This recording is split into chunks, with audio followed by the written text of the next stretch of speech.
Hi,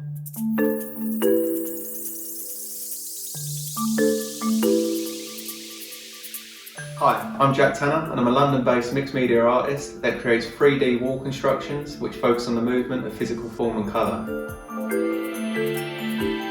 Over the past year or so, I've been working towards my second solo show with the Woolff Gallery in central London.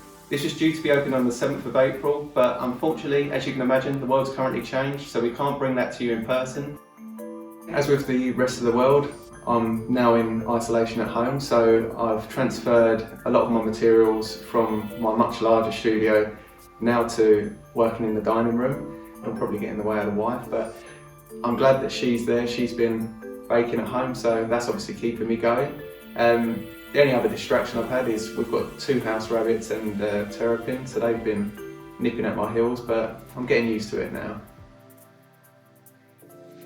I think it was my dad that said to me, have you ever considered working with screws? And my granddad ended up at the same time giving me a bag of repurposed screws, which I believe he got from a charity shop. It was then that I discovered there's so many different ways related to the depth, the different size screw heads you can use, then obviously the introduction of paint. Generally all screw pieces start out the same, with an initial hand-drawn pencil sketch. This sketch is then braddled, so I use a sharp implement which predetermines where each screw is going to be positioned. I then lay the board out like this horizontally and hand tweak with a ruler and a handheld screwdriver the screw to the exact depth. This may sound crazy, tweaking 6,000 screws, but honestly it does make a huge difference and makes the composition really crisp at the end.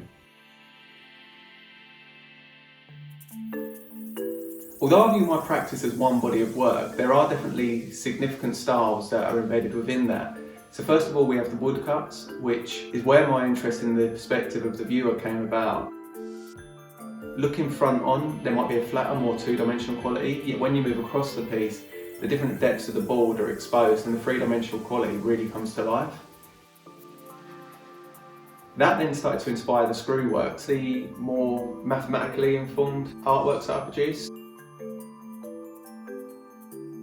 That then leads on to the series of artworks that I produced.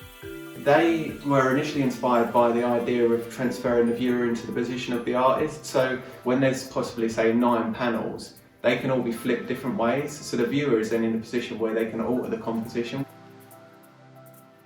Then there's the more organic works. So they relate more to nature, to the frenzies and the murmurations, whether it's shoaling fish or the flying birds. Finally, there's the text-based works. I really like the kind of rawness and the tactile quality of these pieces, and this is going to be a series that's going to be continuing. As an artist, there's only one thing that I can really do in lockdown, and that's to continue making. So stay tuned, and I look forward to bringing you a new body of work soon.